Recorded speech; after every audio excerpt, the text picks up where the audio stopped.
Who is Dadadoh?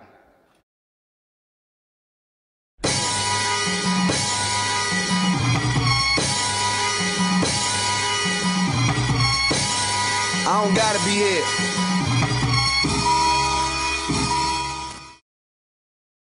Dadadoh was something that I heard once in a Cameron song. The song's called Living a Lie. And he was just like, Dadadoh, that means drop it and run it. No fronting because the coppers is coming. Where I come from, it's just a lot of like injustice with the whole legal system, and you know, they're locking people up for so many years for just like, you know, not really having that many options. I just kind of connected to that because, you know, we all try to avoid being in trouble or, you know, trying to do the right thing. I actually started playing music in a middle school band where I played the trumpet one year, and then the next year I played the tuba, and then the third year I kind of got into percussion. And then it was kind of time to go to high school, and I didn't really want to like be a part of the marching band. So me and a friend had an idea to start our own band. That just kind of like blew up because I got like a big family, which is very important to me, and like they all supported me, and they would all come to my shows, and I got a ton of friends back home or whatever. We did that for about 10 years. Had a really good time, done a lot of great shows, met a lot of cool bands, met a lot of cool people, been to a lot of great places. But it was a lot of things really about it I didn't like and that I didn't necessarily miss about it, like the traveling in the van and, you know, people throw things at you at venues and stuff like that. So that was kind of like weird, you know. And we were talking deals and stuff like that, and I just didn't feel real comfortable signing any type of deal, you know, just because I heard of so many different horror stories where you just get lost in record labels and labels get sold and bought, and I just like wanted to make sure that whatever I was gonna do, it just felt right, and then it just didn't feel right, so that just whole thing just split up. And I mean, I kind of moved out to Arizona to get away from music completely, because I would just be like, everywhere I would go, people like, so what are you doing musically? Like, well, are you gonna join another band? I really liked you guys. You know, it was like it was kind of crazy, you know. And so I just jumped on the first plane and just came over to completely get away from music. I was like, I'm gonna definitely get a career and do what I have to do, and everybody was all about that, but I just found out that it's just something you really can't necessarily get away from. So I ended up meeting these two guys who were rappers, and you know, I know a little bit about music production, and you know, I drove our whole little street team over there. So I was like, I want to help these guys, you know. And they ended up they're from Greentown, Pennsylvania, and I'm from the East Coast, you know, being from Virginia. So we kind of hooked up and started doing music together.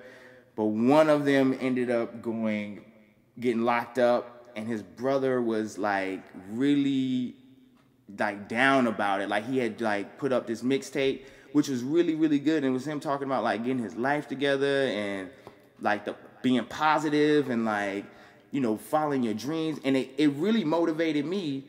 And it happened like a year after we ended up working together. But then he took it down and he was done with it.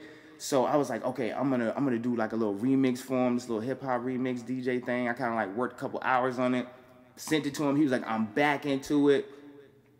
He was like, we need whatever we got to do. This is our year. We're gonna go all out for it. I tried to set him up this show with this DJ that I know named shout out to Always Clutch, and Benny, he's always from Blatho. He's always over here playing guitar, and we was like, let's just put together like a little showcase, little show, invite everybody over, bring all the guitarists, you know, bring all the DJs, everybody just come over, do a show.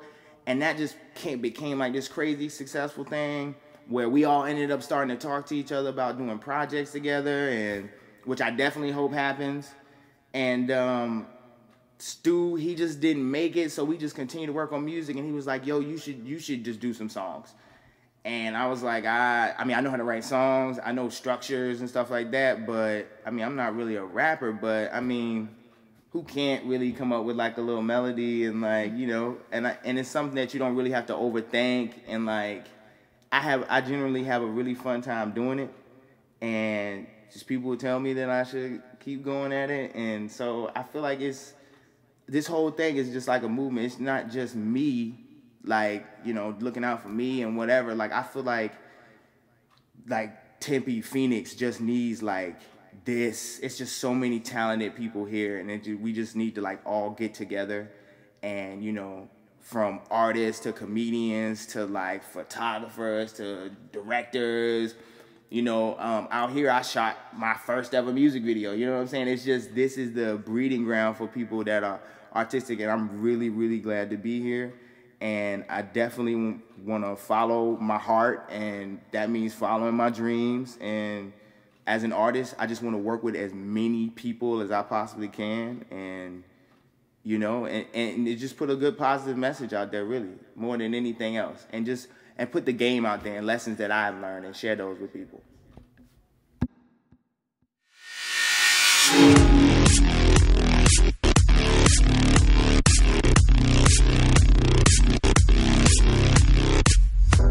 She thinks she knows me, but do I really even know me?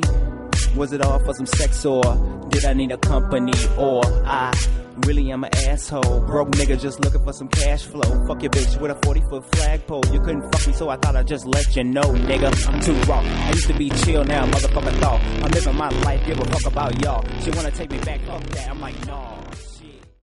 Been influenced heavily into like, I guess kind of like the punk rock scene.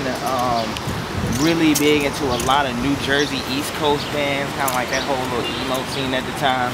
I worked with a producer by the name of Eric Jones that really got me into metal. Guitar players like Joe Satriani, Eddie Van Halen, Dimebag Darrell, of course, easily. Because I played in the band, I really wasn't into hip-hop at all, rap, because that was kind of like Jay-Z and 50 Cent, like stuff like that, which I definitely couldn't relate to. But listening to Common's B album, which is entirely produced by Kanye West, that'll just like blow your mind. I mean, he was, the metaphors, the instrumentations, it was using upright basses, cellos, which is, I mean, just it was just like on a crazy big concept.